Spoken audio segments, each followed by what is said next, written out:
बॉम्बे, ये बॉम्बे है, मुंबई। इस विषय में बात करेंगे कि ये बॉम्बे से मुंबई क्यों हुआ। और सबसे पहले मैं आपको बताऊं कि personally I jealous of you. मेरे को थोड़ी इच्छा है आप लोगों से। दो कारण है, एक तो आप बॉम्बे में रहते हैं इसलिए, क्योंकि हम लोग नॉर्थ इंडिया में रहते हैं तो बॉम्बे हमारे लिए एक बहुत बड़ा आकर्षण रहता है। तो जिस आदमी के पास जो चीज़ होती है उसको उसकी हुक्कत नहीं होती, तो शायद आपको ज़्यादा महत्व नहीं हो कि आप बॉम्बे में रहते हैं। तो अपने लिए इस बात का बड़ा महत्व रहता है कि बॉम्बे कोई चीज़ है, समंदर से लगा हुआ एक शहर जहाँ से दुनिया की किसी भी सीमा को छुआ जा सकता है। मैंने यहाँ तक आने में लगभग 27 घंटे फास्टेस्ट ट्रेन में जर्नी की है। और मैं ऐसी तवक्को रख सकता हूँ, आपसे उम्मीद कर सकता हूँ कि 27 नहीं तो कम से कम 7 घंटे तो आप मेरे को सुनेंगे ही आज। Yes sir no. आप बॉम्बे से हैं, that's why I am jealous of you. दूसरा कारण क्या है कि एक ऐसी शख्सियत जो इस बिजनेस की बहुत कामयाब शख्सियत है, उसके साथ आपको बहुत क्लोजली काम करने का मौका मिल रहा है, मिस्टर मुकेश कोठारी। तो दूसरा ये जो कारण है, और आप सब बॉम्बे से हैं और निश्चित रूप से बॉम्बे जो है हिंदुस्तान की फाइनेंशियल कैपिटल है, तो निश्चित रूप से आप सब लोग अमीर हैं। नहीं सीधा है? यस। हाथ खड़ा करने में संकोच नहीं करें। एक कथा हो रही थी, कथा होती है, इधर भी होती है, कोई माँ या कोई बापू आके कथा करते हैं। तो बापू कथा कर रहे थे, तो उन्होंने बोला कि बुजुर्ग लेडीज बैठी हुई थी सब लोग, तो उन्होंने स्टेज से पूछा भी कितनी माई है जो स्वर्ग जाना चाहती है, हाथ खड़ा करो। तो सबके हाथ खड़े। तो सबसे आगे जो माई बैठी थी उसने हाथ खड़ा नहीं किया। तो बापू जी को देख के बड़ा आश्चर्य हुआ कि she is so regular in सत्संग, इसने हाथ क्यों नहीं खड़ा किया। तो बाद में उन्होंने उसे पूछा कि माई क्या तू स्वर्ग नहीं जाना चाहती? कहती चाहती हूँ। तो उन्होंने हाथ क्यों नहीं खड़ा किया? कहती मुझे स्वर्ग जाने के लिए मरने की क्या जरूरत है, अगर ये सब स्वर्ग चले जाएंगी तो स्वर्ग नहीं बन जाएगा। सो पार्ट ऑफ जोक है, डोंट टेक इट अदरवाइज। और नॉर्थ इंडिया में बॉम्बे को लेके एक बड़ा रुझान रहता है। जब कोई आदमी बॉम्बे जाता है या बॉम्बे आता है तो उसको लगता है, शायद अगर आप बाहर से आके यहाँ सेटल हुए हैं तो मे भी कभी आपको शहर ने आकर्षित किया होगा। तो उधर से कोई आता है तो उसे लगता है कि जैसे बॉम्बे रेलवे स्टेशन पे ट्रेन उतरेगी तो शायद शाहरुख खान या मैं पिक्चर नहीं देखता, मेरे को ज़्यादा नाम याद नहीं है, कोई हसीना उसको लेने आएगी कि वो yes you come, most welcome in Bombay. वैसे ऐसा होता नहीं है, लेकिन ऐसा लगता है कि बॉम्बे इस तरह का सिटी है। मैं कल यहाँ स्टेशन पे उतरा तो मुझे आसियान बिजनेस की अपार संभावनाएं नजर आई, क्योंकि मैंने देखा कि यहाँ सभी लोग कपड़ा पहनते हैं। तो इस बिजनेस में जब आप कुछ कामयाबी ईश्वर करे, बहुत जल्दी आप वो मुकाम हासिल करें कि आपको भी कहीं जाने का मौका मिले दूर, जहाँ पहले ना गए हो, तो वहाँ के लोगों के प्रति आपका रुझान, उन लोगों का आपके प्रति स्नेह, ये इस बिजनेस की मूल पूंजी है। वो उस पैसे से बहुत ज्यादा है जो इस बिजनेस में इनकम के माध्यम से, इनकम के रूप में मिलता है हम लोगों को। यू कैन जस्ट, आप इसको तभी फील कर पाएंगे जब आप वहाँ पहुँच जाएंगे। तो मेरी ये तवक्को है, आज मेरी कोशिश भी है कि वो सब चीज़ें यहाँ घटित हों जिससे आपकी इच्छाएं, आपकी मुरादें बहुत जल्दी पूरी हों। मुंबई, बॉम्बे के बारे में अच्छा हुआ कि इसको मुंबई कर दिया, क्योंकि बॉम्बे से जिस तरह से यहाँ पिछले दिनों ब्लास्टिंग हो रही है, बॉम्ब वे यानी बॉम्ब का रास्ता। तो पिछले दिनों में जब सेमिनार था इधर आया तो उससे कुछ ही दिन पहले यहाँ ब्लास्ट हुए थे, 2-3 दिन पहले की बात है। तो उधर बाशी में मेरी बुआ रहती है, तो उन्होंने मेरे को बोला कि देखो भाई तुम ध्यान से आया करो, बस में ठीक से, ट्रेन में, टैक्सी में ठीक से देख के बैठा करो, ऐसे है बॉम्ब हो सकता है या। तो मैं मन में सोचूं कि यार मैं ध्यान कैसे रख सकता हूँ, ये तो बॉम्ब रखने वाले को चाहिए वो ध्यान से रखे। तो ओरिजिनली मैंने वो 12 साल पंजाब में बिताए हैं, जिन दिनों पंजाब में रेगुलर ये काम होते थे, बम का फटना और गोली का चलना, वो सब चीजें उधर रही। तो अभी मैं जैसे बॉम्बे में हूँ, उधर मेरा बिजनेस है आसियान बिजनेस, और मेरे आसियान बिजनेस का एक ग्रुप जम्मू में है, जम्मू कश्मीर, उधर भी आजकल कार्यक्रम हो रहा है। तो लोग समटाइम मेरे से पूछते हैं अभी कि बॉम्बे जा रहे हो और ये है, ऐसा ना हो जाए या वैसा ना हो जाए। तो एक बात मैं बताऊं आपको कि मैं 25 तारीख को जिस दिन आज यहाँ आने की रिजर्वेशन करा रहा था, तो 1:05 पे यहाँ पे 2 धमाके हुए थे। तो घर से मेरे को फोन आया कि कैंसिल कर दो, मत जाओ। तो मैंने एनीवे क्यों आया हूँ मैं बताता हूँ आपको, क्यों डर नहीं लगता।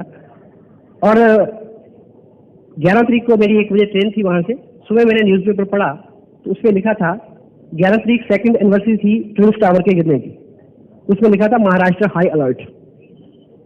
तो मैडम ने बोला कि अभी भी सोच लो।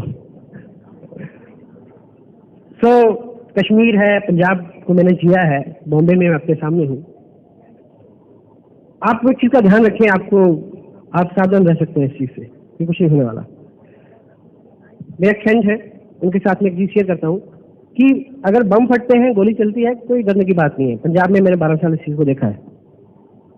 तो एहतियात क्या रखने की बात है कि देखिए, कभी भी यहाँ कभी भी कहीं भी जब कोई ऐसा हादसा होता है तो 2 कारण से लोग हताहत होते हैं, एक बम फटने से, दूसरा गोली चलने से।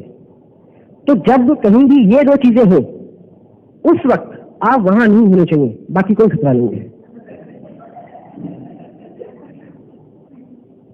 मेरे दोस्त हैं सुनील कुमार, देखिए आदमी हर चीज पे जोक ढूंढ लेता है, तो उन्होंने इस चीज पे भी जोक ढूंढा। क्या कि 2 उग्रवादी थे, तो दोनों की जेब में एक बम, और वो बम रखने जा रहे हैं फटाफट जल्दी में। तो एक दूसरे को बोलता है कि भाई ऐसा चल, कहीं फट ना जाए। कहता चिंता मत कर, दूसरा है।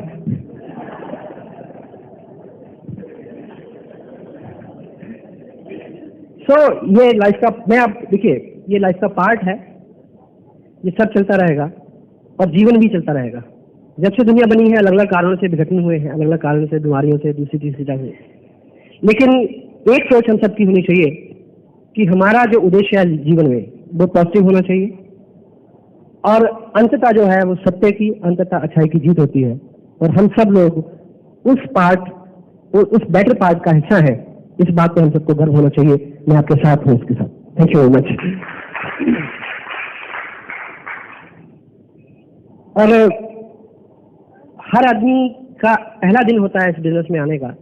जैसे आज कुछ लोग फर्स्ट टाइम यहाँ पे हैं, तो आज से लगभग 1.25 साल पहले मेरे एक फ्रेंड है, उन्होंने मेरे को इस बिजनेस के बारे में बताया। उन्होंने मेरे को बताया कि ये बिजनेस है, इसमें कपड़ा है और इसमें इनकम है, ब्ला ब्ला ब्ला। तो उन्होंने मेरे को बताया कि मैं पिछले 4-6 महीने से इसको कर रहा हूँ, मेरे को अभी तक 2500 रुपए पर मंथ की इनकम मेरे को आ रही है।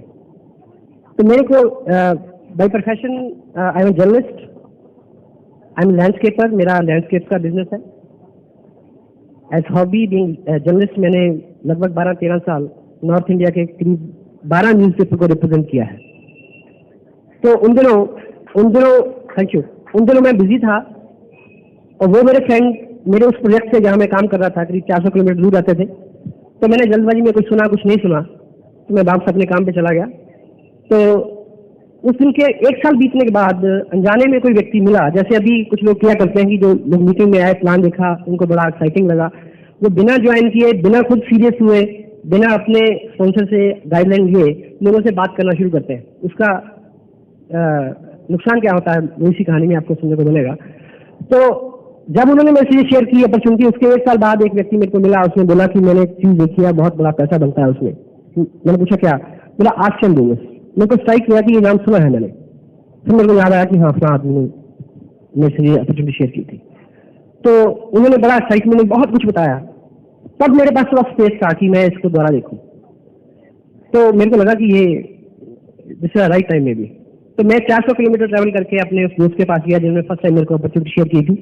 तो उनके ऑफिस में मैं गया, तो मैंने पूछा कि वो सज्जन कहाँ है? तो उन्होंने बोला कि वो मालदा गए हुए हैं, मालदा वेस्ट बंगाल। मैंने क्यों? कहते बिजनेस पर्पज से। मैंने कौन सा बिजनेस? कहते आसियान बिजनेस। मेरे को और झटका लगा कि अब तो सारी हिंदुस्तान में कर लिया, अब कुछ नहीं है इसमें। तो लगभग 2-3 दिन बाद फिर मेरे को मौका मिला, मैं फिर गया वहाँ, फिर उनको पूछा कहाँ है वो, पता चला कि वो वेस्ट बंगाल गए हुए हैं। किस काम से? RCM business. मेरे को लगा कि अब तो इसको करने का कोई फायदा नहीं है।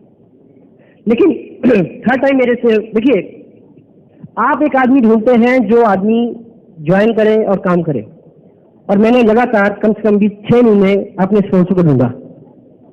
और उनको मैंने क्यों ढूंढा? क्योंकि जब मैं 1 साल बाद उनसे मिलने गया तो वो तब भी आरसीएम बिजनेस कर रहे थे। आप चलते रहेंगे तो कोई आपको भी ढूंढेगा और वो मेरे जैसा होगा। आप सोचिए कि जब मैं 1 साल बाद उनको मिलने गया, अगर मेरे को ये मैसेज मिलता कि वो उस बिजनेस को छोड़ चुके हैं, तो उन्होंने आज मेरे को स्पॉन्सर नहीं किया होता। एम आई राइट? सो तीसरी मुलाकात हुई, बात हुई, ये पेपर जो साइन आप करते हैं वो मैंने किया। उसी यात्रा शुरू हुई। बॉम्बे बिल्कुल वर्जिन है इस अपॉर्चुनिटी को लेके, जहाँ अभी कुछ नहीं हुआ है।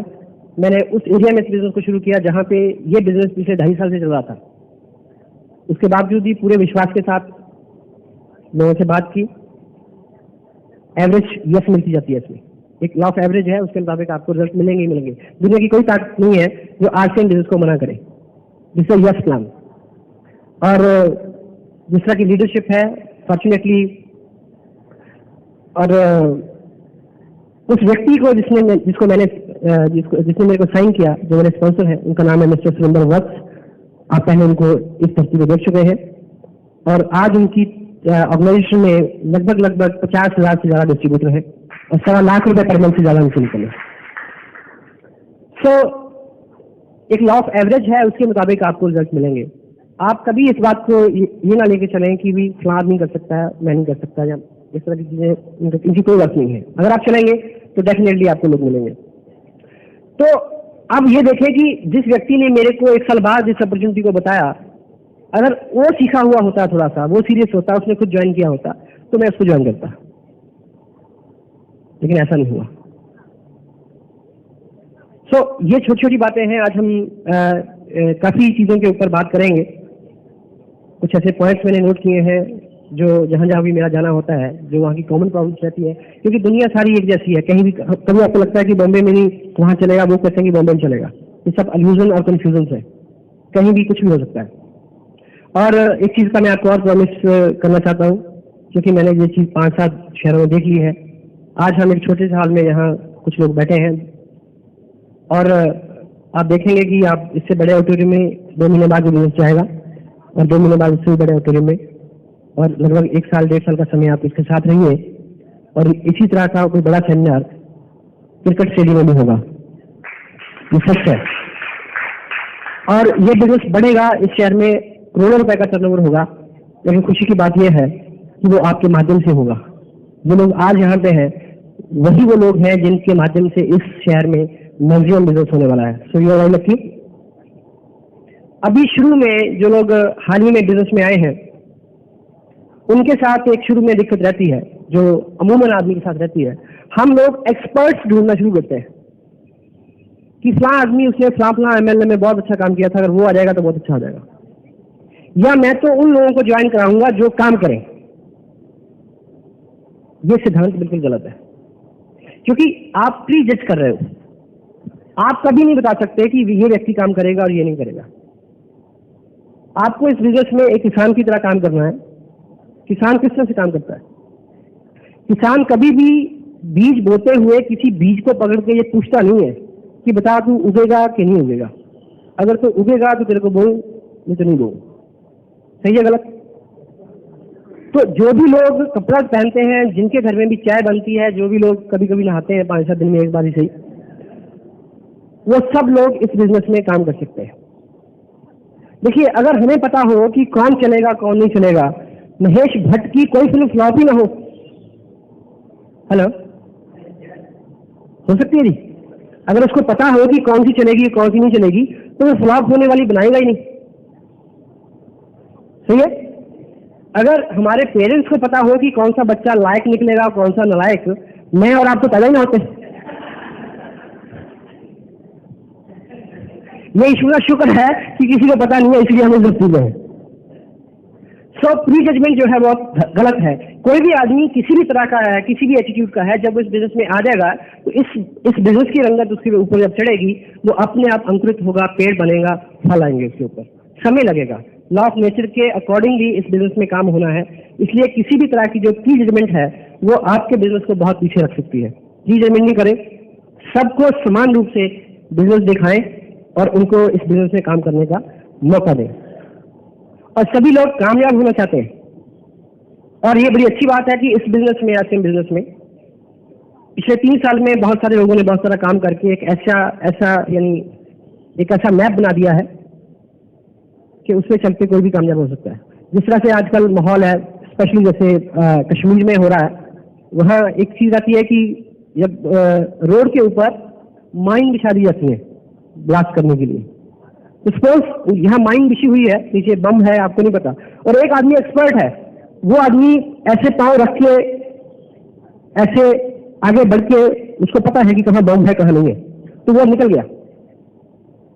तो यदि आप बुद्धिमान है तो आपको निकलना है, तो सुरक्षित निकलना है, तो आप उसके पांव के ऊपर पांव रखते रखते, तब चिन्ह पे चलते चलते उसको क्रॉस कर सकते हैं। क्योंकि आप मनमानी करते हैं, इसी वजह से आपका बिजनेस और आपका प्रेम रहता है। कुछ नसीबी से the people like Mukesh Kothari, Surendra वर्ष, भागचंद जी, कैलाश जी, त्रिलोक जी की अध्यक्षता में ये सारा काम हुआ है। अब सारा काम जो है हो चुका है, सारे पिन पॉइंट्स सेटल्ड है, ऑलरेडी पता है कि कहाँ कहाँ क्या क्या होने वाला। It's quite easy. लेकिन हम एज इट इज चीजों को डुप्लीकेट करने में रिजिड है, क्योंकि हमारा दिमाग जो है वो परिपक्व हो गया है। हमें लगता है कि जो हम सोचते हैं वो ज्यादा सही है। तो टोटलिटी में ये डुप्लीकेशन का बिजनेस है, जिस तरह से आपको सिखाया जाता है एज इट इज आप अगर फॉलो करते हैं। और कामयाबी के लिए हम कामयाब लोगों के उदाहरण देते हैं। लेकिन मुझे एक चीज बताइए कि किसी ऐसे कामयाब आदमी की स्टोरी आप बताइए, या सुनी हो या पढ़ी हो, जो रातों रात अमीर हुआ हो। नहीं है। तो आपको एक मौका मिला, जीरो से आपने शुरू किया, जीरो से मैंने शुरू किया, हर व्यक्ति ने जीरो से शुरू किया। तो आपको यहाँ गाइडेंस फ्री है। मुकेश जी आपको सिखाते हैं तो आपसे कुछ पैसा नहीं लेते। और यहाँ पे जो गाइडेंस होती है वो ऐसी नहीं होती कि कुछ भी बता दिया, क्योंकि जो आपका अपलाइन है वो आपको वो सिखाता है जिससे रिजल्ट आए, क्योंकि उसकी इन्वेस्टमेंट हो रही है, टाइम उसका लग रहा है शुरू में। तो वो आपको ऐसे नहीं बता देगा कुछ भी कि ऐसा कर लो, क्योंकि जब तक आपने मार्केट प्लान में क्या देखा कि जब तक नीचे 32,000 रुपया नहीं बचेगा तो ऊपर आपको आपके अपलाइन को 10,000 रुपया नहीं आएगा। तो गाइडेंस ऐसी है, बिल्कुल नपी तुली। उस तरह अभी जो आप किसी हिस्टोरिकल प्लेस पे आप जाते हैं तो वहां गाइड मिलते हैं, वो गाइड अलग तरह के होते हैं। एक आदमी जयपुर गया, वहां एक जनाना महल है, उसने विजिट किया, तो गाइड ने उसको सब चीजें दिखाई, और बाई चांस उसी व्यक्ति को 1 साल बाद फिर वहीं जाने का मौका मिल गया। तो सेम गाइड बाई चांस, तो उसने गाइड ने उसको एक कमरा छोटा सा दिखाया और बताया कि यहाँ रानी नहाती थी, यहाँ इस कमरे में रानी नहाती थी। तो उस बंदे ने पूछा, यार कि 1 साल पहले मैं आया था तो तुमने बोला था कि उस कमरे में मेरे को जाके बोला था कि रानी इधर नहाती थी। बोला जी वो कमरा रिपेयर हो रहा है, आपको क्या मतलब कि रानी इधर नहाती थी या उधर नहाती थी। वैसी उस तरह की गाइडेंस यहाँ नहीं है। यहाँ पे इतनी भी चूक करेगा कोई व्यक्ति आपके साथ, स्पेशली आपका अपलाइन, तो आपकी अपलाइन का बिजनेस बिगड़ने वाला है। बेशर्ता कि हम उसको सीरियसली लें, उसको एज इट इज फॉलो करें, तो आपका काम बहुत तेजी से आगे बढ़ सकता है। और हम सभी लोग जो है, अगर आप मेरे से रिलेट करते हैं, तो हम मिडिल क्लास एक सेगमेंट ऐसा है सोसाइटी का जिसको बिलोंग करते हैं। और मध्यवर्गीय परिवार जो होता है, मध्यवर्गीय जो सेगमेंट जो होता है, सुरेंद्र मोहन पाठक नॉवलिस्ट है, वो एक चीज लिखते हैं कि जो बिल्कुल जमीन सड़क के ऊपर जो आदमी आ गया है उसको कोई चिंता नहीं है, उसकी कोई प्रॉब्लम नहीं है। और बहुत ऊपर जो आदमी है वो भी उन चीजों से उभरा हुआ है। मिडिल क्लास आदमी है वो बहुत स्टेटस कॉन्शियस है, क्योंकि वो सबसे ज्यादा ईमानदार है, सबसे ज्यादा टैक्स देता है, बिजली का बिल ईमानदार से देता है, सारे काम। और उसका जो ईगो है वो नेचुरली हाई बहुत ऊपर रहता है। और ये फॉल्स ईगो है, झूठा, सच नहीं है इसमें कुछ भी। क्योंकि स्टेटस के बारे में कहा जाता है कि स्टेटस वो चीज है जब आपके पास होता है, तब जब आपके पास कुछ नहीं होता। स्टेटस वो चीज है। तो आप एक चीज वाजे करें, अपने करीब रखें, जब आप इस बिजनेस को ज्वाइन करते हैं तो आपके सामने एक प्रॉब्लम आती है कि लोग क्या कहेंगे। आती है जी, कि मैं बैंकर हूं और मैं डॉक्टर हूं, या मैं ये हूं, मैं वो हूं, ठीक है, या मेरी एज इतनी है और मैं उसको कहूंगा कि भी ये कपड़ा है या ये ना लाइक, तो लोग क्या कहेंगे। पहली बात तो ये मान के चले कि लोगों के पास इतना वक्त नहीं है कि वो आपके बारे में सोचते रहेंगे वो। और दूसरी चीज जो है, आप ये मान के चले कि आप मेहनत कर रहे हैं, सख्त मेहनत। अब अपने ऊपर ये एग्जांपल लेके सोचें कि आप लोगों के बारे में क्या सोचते हैं। मैं आपको एक एग्जांपल देता हूं। एक व्यक्ति है, वो बैंक में जॉब करता है, सुबह 5 बजे उसके वो अखबार बांटता है, पेपर फेंकता है, और फिर वो ऑफिस जाता है। शाम को 5 बजे आके एक और पार्ट टाइम काम में जाता है वो। रात को 9 बजे 8:30 बजे आता है, खाना खाता है, फिर इवनिंग क्लास में पढ़ने जाता है। उस आदमी के प्रति आपको हे भावना है या गर्व है?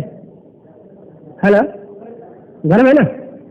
तो अपनी कहानी बनाइए ऐसी, डू आर सेम बिजनेस, सुबह शाम का वक्त लगाइए उसमें।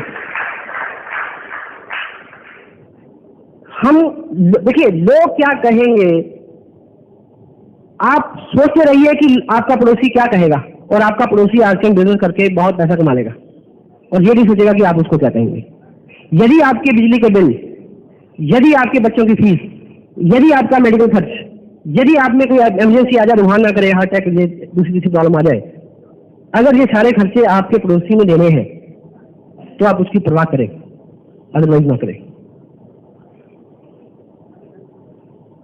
देखिए, जिन चीजों को करते हुए हम डरते हैं, उन चीजों के ऊपर तो लोग गर्व करने वाले। आप करिए तो सही है।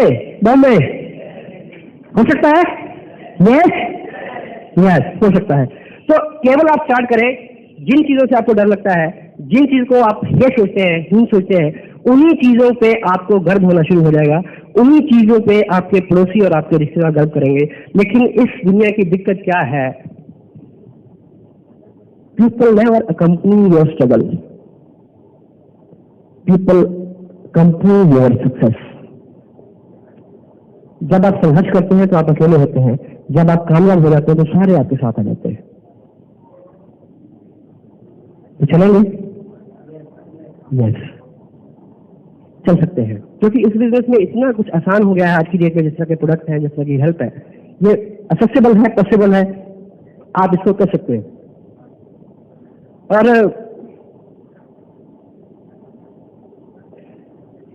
जब आप ये मान के चलें कि आपका जो पिछला जीवन था, 20 साल, 25 साल, 30 साल, जो भी आपने अब तक गुजारे हैं, उस चैप्टर को बंद कर दें और ये मान के चलें कि आज हमारा पहला दिन है इस पृथ्वी के ऊपर, और हमने आज एक नया सफर शुरू करना है। और आज के आने वाले 90 दिन में आपके जीवन में बहुत कुछ आ सकता है जो पहले कभी नहीं हुआ। थोड़ा सा ये मान के चलें कि पीछे अभी तक हम बहुत सारी ऐसी चीजों को ओढ़े हुए हैं जिसको हम दुर्भाग्य मानते हैं, कि मैं तो इस पर पढ़ नहीं सका, या मैं तो उस परिवार में पैदा हो गया होता, या मेरा तब एक्सीडेंट ना हुआ होता, या मेरे को तब बुखार ना हुआ होता, या मेरे पिताजी ने तब मेरे को 500 रुपए दे दिए होते, या वो प्लॉट जो 500 रुपए में मिल रहा था आज 2 करोड़ का है, वो हमने खरीद लिया होता। ये सारा पास्ट है। और बहुत बार बहुत बुरी चीजें या बहुत ऐसी चीजें आपके साथ होती हैं जो आपको लगता है कि ये दुर्भाग्यपूर्ण है, लेकिन ईश्वर वास्तव में ऐसा नहीं करता। उसके पीछे उसका कोई ना कोई उद्देश्य होता है। हमें वो चीज बड़े बुरी लगे, आप ये मान के चलें आज की डेट में आप जिस मुकाम पे भी हैं वो उस माल की योजना है, और आप बिल्कुल सही जगह पे हैं। और आप कहाँ से आए हैं इसका कोई महत्व नहीं है, आप कहाँ जा सकते हैं इस बात का महत्व है। और आज ये यात्रा यहाँ से शुरू हो सकती है। और आपने एक कहानी सुनी होगी, एक लड़का था, उसके पास रोजगार नहीं था, उसने एक विज्ञापन पढ़ा, उसमें लिखा था कि बस स्टैंड के ऊपर टॉयलेट अटेंडेंट की एक पोस्ट खाली है। तो उसको बड़ा उत्साह हुआ कि टॉयलेट अटेंडेंट की नौकरी मिल जाए तो बड़ा अच्छा है। तो वो नगर पालिका का जो वो बाथरूम वगैरह होता है बस स्टैंड पे, तो वो वहां गया तो उसको बताया गया कि ये आपको नौकरी मिल सकती है, बशर्ते कि ये एक फॉर्म है, आप इसमें साइन कर दें। तो उसने बोला कि मेरे को साइन करना तो नहीं आता। तो जवाब मिला कि फिर ये काम आपके लिए नहीं है। वो मायूस हुआ। जब घर को लौट रहा था तो रास्ते में उसको एक फ्रूट की दुकान उसने देखी। उसने उस फ्रूट विक्रेता को फलों को सजाने, पहुंचने और रखने का उसको हेल्प किया। उसके बदले में उसको कुछ पैसे मिले। और फिर वो उसमें आदत होगी उसको, फिर उसको उसमें काम मिल गया, फिर वो उस बिजनेस में आ गया, फिर उसकी एक दुकान हो गई, दुकान से बड़ी दुकान हो गई, बड़ी दुकान से वो एक कंपनी में शिफ्ट हो गया और उसका बड़ा लंबा चौड़ा कारोबार हो गया। फिर वो विदेशों में एक्सपोर्ट इंपोर्ट में सारे कारोबार वो करने लगा, शादी होगी, बच्चे हो गए, टाइम गुजर गया। एक बार बहुत बड़े बैंक के साथ उसका कोई कॉन्ट्रैक्ट था, तो उसको बैंक ऑफिस में बुलाया गया, तो उसकी वाइफ साथ थी, तो बैंक मैनेजर ने उसके सामने एक डॉक्यूमेंट्स का एक पैकेट रखा, उसने बोला कि इसमें साइन करो। उसने बोला कि ये काम मेरी वाइफ देखती है, मेरे को साइन करना नहीं आता। तो बैंकर ने बड़े हैरत से पूछा कि तुम्हें साइन करना नहीं आता और तुम इतने बड़े आदमी हो, तुम्हें पता है कि अगर तुम्हें साइन करना आता होता तुम कहाँ होते? बोला पता है, बस स्टैंड पे।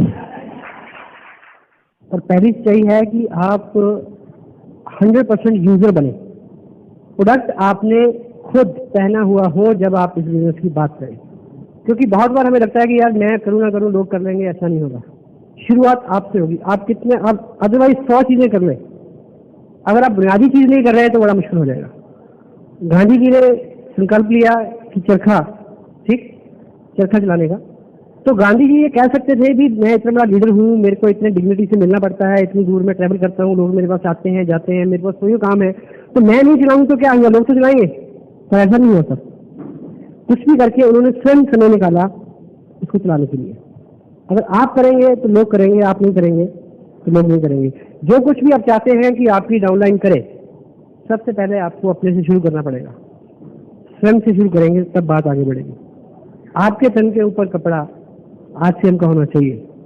आपके घर में साबुन, चाय, जो भी आरसीएम के प्रोडक्ट हैं वो 100% यूज होंगे। वो आपकी पहली शर्त है, वो आपके लिए पहली क्वालिफिकेशन है बिजनेस को कामयाबी की तरफ ले जाने की। अगर हम वहां शुरू कर रहे हैं, और मैंने प्रैक्टिकली देखा है कि बहुत देर लग जाती है लोगों को इसका डिसीजन लेते हुए, तो पहले ये तो आरसीएम का क्यों नहीं, जबकि ये पता है कि आरसीएम का बिजनेस जो कपड़ा है वो मार्केट से सस्ता है, अच्छा है, उम्दा है। ये सूट मैंने पहना हुआ है, कैसा लग रहा है? अच्छा है। क्या कीमत होगी इसकी? इसकी कीमत है 350 रुपए है। सच, इस बंदे की नहीं, सूट की। तो 350 रुपए का सूट आप ढूंढिए मार्केट में, मिलेगा क्या? नहीं मिलेगा। तो पहले आप खुद यूज करें, लोग आपसे पूछेंगे कि हाँ इतना सस्ता, इतना अच्छा, लाइक। तो अगर पहली ही चीज बुनियाद का पत्थर ही अगर गलत है तो बिल्डिंग ऊपर आप कितना भी जोर लगाएं, एक कामयाब और एक सशक्त इमारत उसके ऊपर खड़ी नहीं हो सकती। और शुरू में कुछ गलतियां हम करते हैं जिसकी वजह से बहुत लोग बहुत अच्छा कैलिबर, बहुत अच्छी सीरियसनेस, बहुत ज्यादा जरूरत होती है उनको बिजनेस की, हर चीज में वो परफेक्ट होते हैं। इस बिजनेस का एक रोग है, वो है उधार। क्योंकि ट्रेडिशनल बिजनेस जो है वो उधार के बिना नहीं चलता और ये उधार के साथ नहीं चलता। यदि आप अपने से उधार मांगते हैं तब भी आप गलत हैं, और यदि आप देते हैं तब भी आप गलत हैं। दोनों स्थितियों में ये बहुत बड़ी प्रॉब्लम है कि यदि आपने 2 बार चूक कर दी तो आपके लिए बड़ा कठिन हो जाएगा। ध्यान रखिए इस बात का। टीम वर्क, किसी अकेले व्यक्ति के करने से यह काम नहीं चल सकता। आपको हेल्प जो ऊपर से मिलती है वो फ्री मिलती है, और आपको लोगों को हेल्प करनी है। दूसरा, आपको सभी के वेल विशर होना पड़ेगा। यदि आप सोचें कि बॉम्बे में केवल मेरा बिजनेस चले, किसी का ना चले, तो ये नहीं हो सकता। यदि सबका चला तो आपका चलेगा, लेकिन नहीं चलेगा। क्योंकि कब चलेगा? जब माहौल बनेगा, जब बहुत सारे लोगों का बिजनेस चलेगा, तब आपका बिजनेस बहुत अच्छा चलेगा। तो टीम स्पिरिट, कोई भी व्यक्ति जो आरसीएम बिजनेस कर रहा है उसके साथ आपका एक ताल्लुक है, ऐसी भावना आपके मन में होनी चाहिए। उसके प्रति उदारता, उसके प्रति आपके मन में जगह होनी चाहिए कि वो मेरा भाई बंधु है। यदि वो कामयाब होगा तो आप कामयाब होंगे। तो क्योंकि संगठन की ही तो कमी है, संगठन जिस दिन हो जाएगा उस दिन सब ठीक हो जाएगा। तो इसीलिए बहुत सारी चीजें, आधी किताबें तो हमें इसलिए पढ़नी पड़ती है क्योंकि हमारे मन में कुछ रोग हैं, द्वेष के, शंका के, दुर्भावना के, स्वार्थ के। हम सब लोग स्वार्थी हैं, लेकिन उसके अनुपात का ग्राफ जैसे नीचे आएगा, हमारे इस बिजनेस का ग्राफ वैसे ऊपर जाएगा, क्योंकि ये लोगों का बिजनेस है। जब तक आप लोगों को अपना प्रेम, विश्वास, स्नेह, उनको ये एहसास नहीं दिलाते कि आप 100% उनके हित चिंतक हैं, उनके प्रति आपके मन में ऐसा भाव जब तक उनके मन में नहीं बैठ जाता है कि वो आपको अपना वेलविशर माने, तब तक बहुत ज्यादा कुछ होने वाला नहीं है। और ये 2, 4, 10 लोगों को स्पॉन्सर करने की बात नहीं है, ये 2, 4, 10, 20 लोगों को दोस्त बनाने की बात है। जब आप सिंसियर हो जाएंगे कि आपके माध्यम से वो आदमी कामयाब हो, वो कामयाब हो, आप कैसे टारगेट होने चाहिए, only then you can earn lot many things out of this business. और अभी कई बार कल भी बात हुई कुछ लोगों से, आज भी बात हो रही थी कि समटाइम आप किसी से भी बात करते हैं तो वो कहता कि नहीं, आपको ऐसा रिस्पॉन्स मिलता है। इस बिजनेस में एक एहतियात है, वो इतना सेंसिटिव बात है, वो इतनी आम बात है, क्योंकि हम आसान काम करने से ही चूक जाते हैं। हमारी दिक्कत ये है, डॉक्टर हमें 1000 रुपए रोज की मेडिसिन देगा तो हम खा लेंगे, लेकिन 15 मिनट सैर नहीं करेंगे, क्योंकि मुफ्त मिलती है ना, सिंपल है। तो एक एहतियात आप रखें, जिनको भी वहम है कि लोग मानते नहीं, लोग मना करते हैं, तो ये कि लोगों को आरसीएम प्लान बताना नहीं है, दिखाना है। बताने और दिखाने में जमीन आसमान का फर्क है। अगर आप लोगों को प्लान बता रहे हैं तो आपके पास कोई नहीं आएगा, आप प्लान दिखाने वाले बने। 5-7 मिनट की बात है, आप बैठे सीख ले इसको। किसी भी व्यक्ति से टाइम ले, उसके साथ बैठे क्रॉस द टेबल, उसको ड्रॉ करके दिखाएं कि ये प्रोजेक्ट है। अगर फोन पे बात करेंगे, चौराहे पे बात करेंगे तो दोबारा वो मिलेगा भी नहीं। जिस व्यक्ति के बारे में आप चाहते हैं कि वो आपको दोबारा दिखे ना, उसको प्लान बता देना, वो कभी नहीं आएगा आपको दर्शन करने। तो दिखाएंगे, तो जब आप ड्रॉ करेंगे तो वो थर्ड पार्टी अप्रोच होता है। आप एक कंपनी ड्रॉ करते हैं, आप डिस्ट्रीब्यूटर ड्रॉ करते हैं, आप कंपनी का इतिहास बताते हैं, आप वो सारी चीजें बताते हैं कि 3 साल 6 लाख डिस्ट्रीब्यूटर 32 करोड़ रुपया लोगों में बटा है, ये कंपनी का इतिहास है और ये सब चीजें हैं। और दूसरा, सीडी का उपयोग करें मैक्सिमम। होम मीटिंग, एक व्यक्ति को आप साइन करते हैं, साइन करने के बाद वो दोबारा नहीं मिलता। क्या कारण है? यदि आपको इस बिजनेस का अनुभव है, आपको है, मुझे पता है, तो उसको साइन करने के बाद उसको बोले कि चलिए बैठिए, एक लिस्ट बनाओ किन लोगों को आप जानते हैं। उसके बाद उसके घर में उसी शाम या अगली शाम 5, 7, 10 लोगों को, उसके रिश्तेदार, पड़ोसी, सब लोगों को बुला लें और आप उनसे बात करें, क्योंकि वो नया आदमी उनके क्वेश्चन, क्रॉस क्वेश्चन का आंसर नहीं दे पाएगा। आप उनको आंसर करें, आपके आंसर करने से 1-2 लोग यस कहेंगे, उस आदमी का मनोबल बढ़ जाएगा और वो फिर किसी भी मना को सुनने के लिए तैयार हो जाएगा। शुरू में थोड़ा सा किसी को भी आपको मनोबल उसका बना दे तो फिर वो रुकेगा नहीं। तो हम अधिकतर गलती क्या करते हैं कि हम लोगों को प्लान बताते हैं, फोन पे, चौराहे पे, ट्रेन में। जब भी आपको 5 मिनट मिल गए, ड्रॉ करिए कॉपी। मेरी इस कॉपी में बहुत सारे प्लान हैं जो मैंने लोगों को दिखाए हुए हैं। तो क्योंकि बोलने में, बताने में जो समय इसलिए लगना है, लेकिन जब आप ड्रॉ करेंगे तब टोटल सारी चीज ड्रॉ करेंगे ऊपर से नीचे तक, फिर उस आदमी को मना करने का उसके पास कोई मौका नहीं होगा, वो यस बोलेगा उसको। और समटाइम अगर हम कैलकुलेशन के आधार पे देखें कि अगर आपका कुछ लोगों का अनुभव होगा, कुछ और गतिविधियां भी उन्होंने की होंगी किसी एमएलएम में, तो आरसीएम बिजनेस को हम यस प्लान मानते हैं। मिनिमम एवरेज आती है लोगों के मना करने की इस बिजनेस में, मिनिमम, बेशर्ता कि आपने ठीक से उसको बताया हो, समझाया हो, जैसे मुकेश ने ड्रॉ किया था।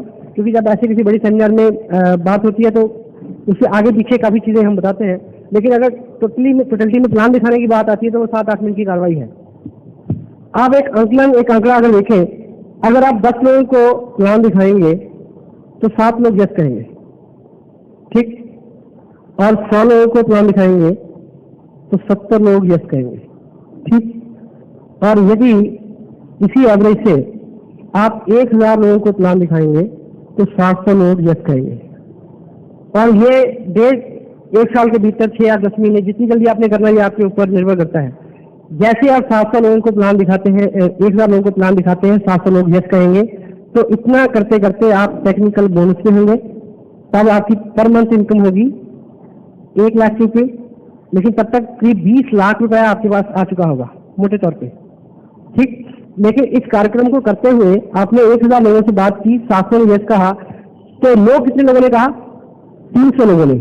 अब 300 को 20 से अगर डिवाइड करें तो 6666 रुपए 66 पैसे आते हैं एक लोग को सुनने के।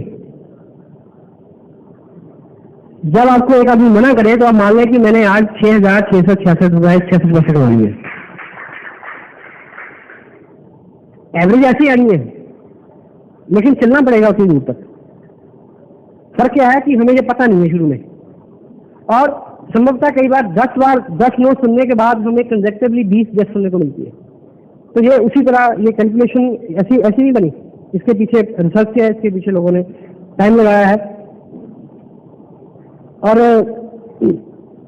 Harmony with RCM culture, harmony with RCM culture, इस बिजनेस में प्रोडक्ट है, कुछ कंसेप्ट बेस्ड चीजें चलती हैं, वहां कल्चर अलग होता है कि मैंने 5 ज्वाइनिंग डाल दी, ठीक है, मैं वो लैंग्वेज यूज नहीं करना चाहता कि मैं तेरे ऊपर तू मेरे ऊपर, ये ऐसा एक एंट्री इधर एक उधर, ये प्रोडक्ट बेस, इसमें एक ही एंट्री से काम होता है। 10-20-50 ज्वाइनिंग जो है वो कल्चर अलग है, वो कंसेप्ट बेस में होता है। प्रोडक्ट बेस में एक ही, अगर आपने ये गलती कर ली है तो मैं आपको विश्वास दिलाता हूँ, मैं 5-7 जगह इस बात को चेक कर चुका हूँ, लोगों ने अपने बिजनेस को खत्म करना है इसी में। उनको समझ नहीं आता कि यहाँ काम करूँ तो यहाँ काम करूँ, यहाँ काम करूँ तो उसको फायदा होगा नहीं होना चाहिए, यहाँ काम करूँ तो चल सकता है लेकिन इससे मेरा फायदा नहीं हो सकता, इसलिए मेरे को उधर काम करना चाहिए। तो 2-3 महीने में आदमी एक्टिव हो जाता है, बिजनेस हाथ से बाहर चला जाता है। यदि आप ये गलती कर चुके हैं तो आप कोई भी एक आईडी चूज कर लें, केवल उसी के ऊपर काम करें, बाकी को भूल जाए, बिल्कुल दिमाग से निकाल दें, अदरवाइज कोई फ्यूचर नहीं है। और आरसीएम बिजनेस में कल्चर है, RCM business product based business है, ईमानदारी से कुछ लोगों के साथ उनको पैसा दिलाने की कोशिश, उनकी कामयाबी के लिए प्रयास, खुद प्रोडक्ट का यूज करना, उसको करवाना, बिल्कुल हम्बल रह के, बड़ी ईमानदारी के साथ, शालीनता के साथ, सौम्य बुद्धि के साथ, ठीक है, बड़े स्नेहशील होके, किताबों को पढ़ते हुए, सीखते हुए, ठीक है, एक बहुत बड़ी ऑर्गेनाइजेशन बनाने की कोशिश इसमें होती है, ठीक है। लेकिन कुछ लोग दूसरे बिजनेस से आते हैं, किसी दूसरी एमएलएम से आते हैं, तो वो अपना कल्चर इधर थोपने की कोशिश करते हैं कि उधर हमारे यहाँ तो ऐसा होता था जी, ये ऐसा क्यों नहीं, आप ऐसा क्यों नहीं कर देते, हमारे यहाँ जो है उसको बात छोड़ के आए। हम सॉरी, यदि आपकी कोई पहले से ट्रेनिंग है उसको वॉश कर दें, वो बिल्कुल यहाँ काम नहीं करेगी। क्योंकि हमारे, आपको एक चीज पता है, हिंदुस्तान में शादी के बाद 99% घरों में झगड़े क्यों होते हैं? क्योंकि जो बहू आती है नहीं, वो इस बात को नहीं छोड़ती कि हमारे यहाँ तो है, और आपको बड़ा बुरा लगता है कि यार हमारे यहाँ तो क्या है, वो हर बात में। तो हमारे जैसे हमारे यहाँ कहती, तो आपको एक ब्राह्मण परिवार था, उसमें एक बहू आई, तो उसकी सास ने उसको बोला कि देख ऐसा है, तुम्हारे जो ससुर हैं वो जीवने गए हुए हैं, समझते, कहीं खाना खाने गए हैं, तो तू फटाफट 4 लगा दे, क्योंकि वो आते ही लेट जाते हैं। कहती अच्छा, आपके यहाँ आते ही लेट जाते हैं, हमारे यहाँ तो 4 पे डाल के लाते हैं, 4 पे डाल के लाते हैं।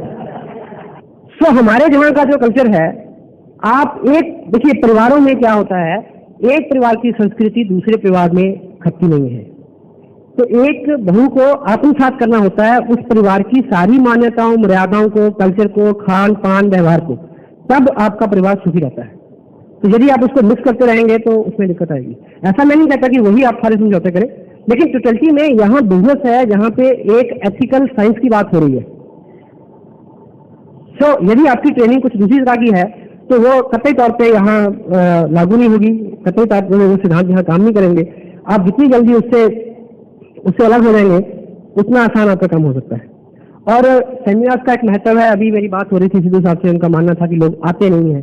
लोग आएंगे, लोग आते नहीं तो आप कैसे आए साहब? आप लोग नहीं है क्या? हेलो, क्या बॉम्बे के सारे जागरूक साइंटिस्ट यही है क्या? आप विश्वास करें कि अगर आप आ गए तो और भी आएंगे, समय लगेगा, थोड़ा टाइम लगेगा, पेशेंस रखें। बहुत बहुत बहुत कुछ यहाँ होने वाला है। बनखेड़े स्टेडियम में मैच नहीं होगा, आरसीएम की एक कन्वेंशन होगी। हरियाणी फॉर दैट, चलना पड़ेगा उतना उतना, और उस स्टेज पे आप लोग होंगे, आप में से ये भी क्या है। तो जहाँ पे देखिए, लोगों को जो लाने की बात है, आप किसी भी सेमिनार की ठीक से प्रमोशन करें, और जब किसी को लाने की बात होती है, एक बार उस आदमी से वन ऑन वन, आपको पता है कि 1 महीना बाद अभी डेट ये डिसाइड होगी, आप लोगों के साथ बैठ के आंखों में आंखें डाल के वन ऑन वन बात करिए कि ये जो सेमिनार है उसने मेरे जीवन को बदल दिया है और ये आपके जीवन को बदल सकता है। आप ठीक से प्रमोट तो करिए। कोई पूछे कि आप क्या कर रहे हैं, कैसा चल रहा धंधा, वो आपको क्या, हर आदमी अपने धंधे के बारे में रोता है। आप बोलिए कि मजा आ रहा है भाई, कि मैं बड़ा परेशान था अपने काम से, लेकिन ईश्वर ने मेरी सुन ली, मेरे को ऐसा काम करने को मिल गया कि अब तो बस अब कोई दिक्कत नहीं है। वो पूछेगा कि क्या काम है, बोला आ जाना, बता दूंगा उस हाल में। हेलो, आप वो ज्वाइनिंग 2 बंदे बनाने हैं लाइफ में, नहीं, आप ठीक से प्रमोशन करें उसकी। और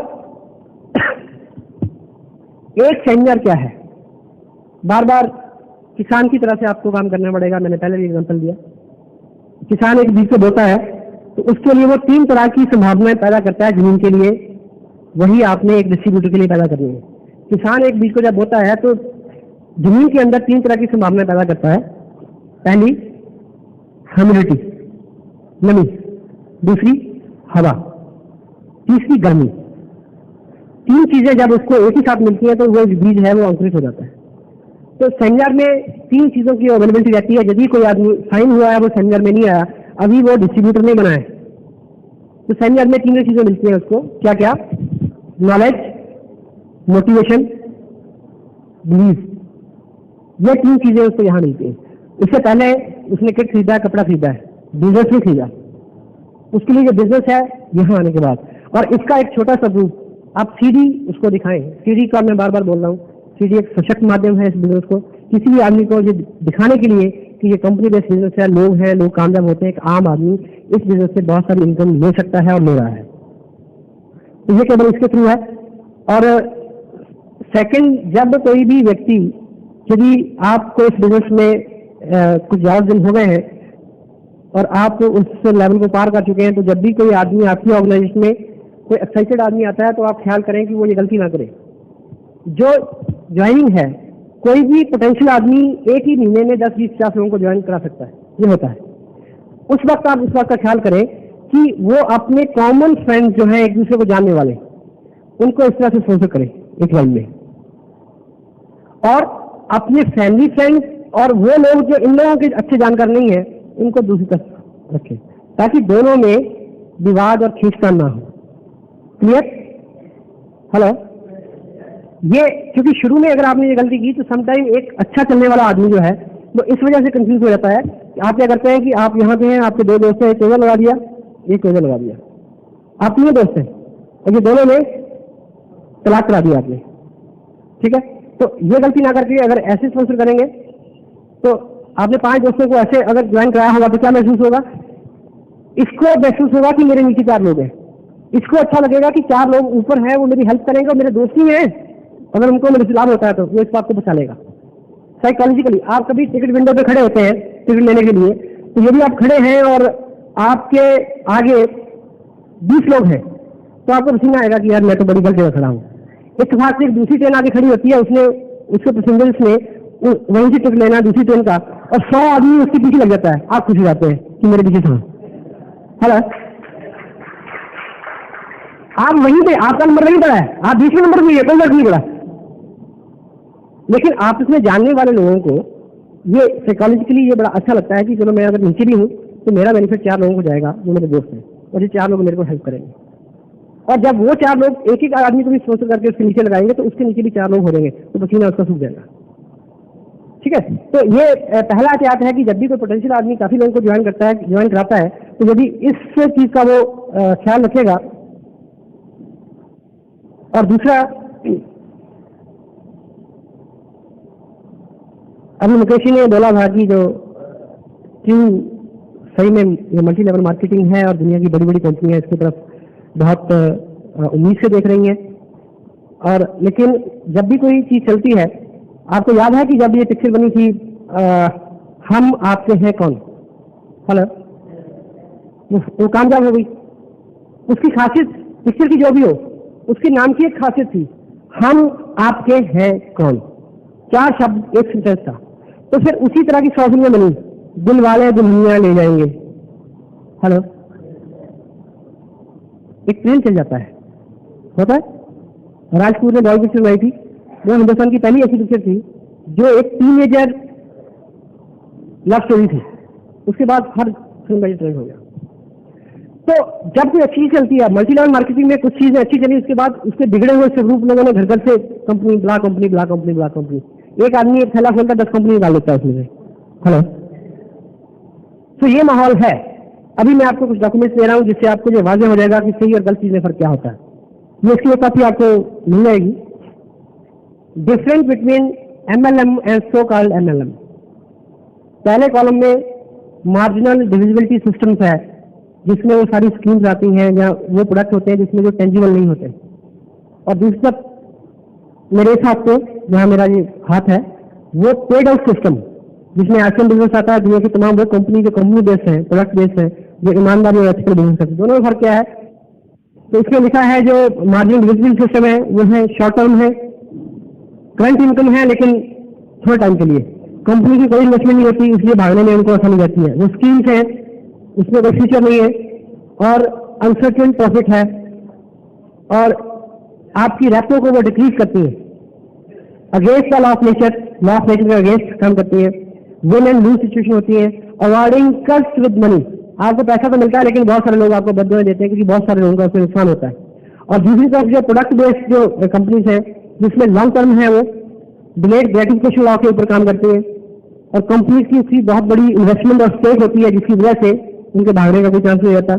प्योर एथिकल बिजनेस उसमें आपको मिलेगा, लॉन्ग टर्म डिपेंडेबिलिटी होगी, रेजिडुअल इनकम रॉयल्टी टाइप की इनकम उसमें उपलब्ध हो सकती है और वो आपको एज ए बिजनेसमैन एस्टेब्लिश करती है और हार्मनी विद नेचर, नेचर का जो नियम है डिलेड का उसके ऊपर काम करती है। उसमें विन विन सिचुएशन रहती है, कोई भी आदमी उसमें लूजर नहीं होता। और अवॉर्डिंग ब्लेसिंग विद मनी, जब उसमें आपको पैसा मिलता है तो आपको बहुत सारी दुआएं भी मिलती हैं क्योंकि आपके माध्यम से बहुत सारे लोग उसमें कामयाब होते हैं और ये उसका लॉ है। और देखिए जब कोई शॉर्ट टर्म आप गेम में आते हैं, शॉर्ट टर्म स्कीम में आते हैं, उसमें पैसा जो आता है लेकिन वो भी आपको बहुत कुछ नहीं दे पाता क्योंकि शॉर्ट टर्म जो मनी है, शॉर्ट टर्म जो गेन है वो शराब की तरह होता है। आप जब आपका नॉर्मल ब्लड प्रेशर ये है नॉर्मल, आप 2 घूंट पी लेते हैं तो वो उसको यहाँ ले जाएगा, लेकिन जब वो उतरेगा तो वो आपको यहाँ लाके छोड़ेगा बहुत नीचे, क्योंकि आप उसमें से कुछ पैसा तो बना लेंगे लेकिन आपकी रेपो जो है, आप दोबारा किसी के पास जाएंगे तो वो जो जितने भी लोगों को आप मैं इस बीच में बोलना नहीं चाहता लेकिन यू कैन वेल अंडरस्टैंड ये फर्क है। कोई भी आदमी अपने आप को अगर मल्टी लेवल का जानकार बोलता है उसके सामने ये सब चीजें रखे इन फैक्ट्स को। Multi level marketing product based यानी टेंजिबल प्रोडक्ट जिसमें आप छू सके, महसूस कर सके, इस्तेमाल कर सकते हैं, आपकी दैनिक जीवन की जरूरत हो और आपकी उसके ऊपर 100% निर्भरता हो, उस तरह की बिजनेस की और उस तरह की अपॉर्चुनिटी की मैं यहाँ बात कर रहा हूँ। और लास्ट में मेरी बात लगभग पूरी हो गई है। 2-4 बातें मैं अपने इस तरह से आपको बोलने वाला हूँ जो मैं जानता हूँ, मैं आपको बताऊँ। आप मेरे बारे में कोई बहुत बड़ी धारणा ना बनाए। बिल्कुल एक मिडिल क्लास फैमिली से मैं हूँ, 2 बच्चे हैं, मेरी वाइफ से वर्किंग एज ए ऑफिसर। और मध्य वर्ग के परिवार में कितने ही चैलेंज होते हैं, उनके साथ हम लोग इस कार्यक्रम को आगे बढ़ा रहे हैं। और आपका स्नेह, आपका विश्वास, आपका प्यार एक एसेट है जो मेरे को प्रेरित करता है आपके पास बार बार आने के लिए और इस काम को, इसमें शो आगे बढ़ाने के लिए। जो मैं जानता हूँ इस बिजनेस के बारे में, मैं 3 चीजें जानता हूँ। नंबर 1 ये चलता है, नंबर 2 सबको इसकी जरूरत है, नंबर 3 हर कोई इसको कर सकता है। That I know.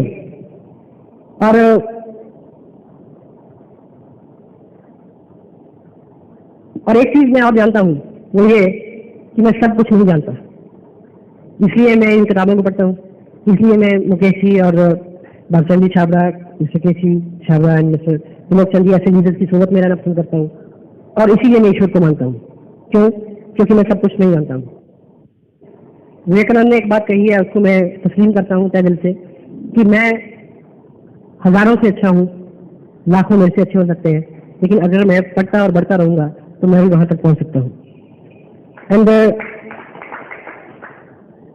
और एक चीज मैं और जानता हूँ कि मुझे इस दुनिया में हमेशा नहीं रहना, इसलिए मेरा व्यवहार उसके अकॉर्डिंग होना चाहिए। और एक बात मैं और जानता हूँ कि भगवान कहाँ है। एक बात मैं और जानता हूँ कि भगवान कहाँ है, जहां मैं खड़ा होता हूँ उसके ठीक ऊपर भगवान होता है। बताओ मैं मेरी बात लगभग खत्म होती है, लेकिन आप अभी मैं अपने जो प्रेसिडेंट साहब हैं कलाम साहब, उनको मैं पढ़ रहा था, उन्होंने एक चीज वहां लिखी कि आप अपने बच्चों को क्या दे रहे हैं मुझे नहीं पता, लेकिन आप उनको बड़े बड़े सपने जरूर दें। आपके भी सपने जो है वो बड़े होने चाहिए ताकि वो आपको प्रेरित कर सकें कुछ काम करने के लिए। एक लास्ट में एक दृष्टांत मैं आपके सामने रखूंगा, मे भी वो आपको कोरिलेट करे आपकी आकांक्षाओं के साथ। एक नन्ही सी बच्ची थी, उसने उसको स्वप्न हुआ, ईश्वर ने उनको दर्शन दिया, तो उन्होंने मांगा कि मैं जन्नत देखना चाहती हूँ, स्वर्ग देखना चाहती हूँ।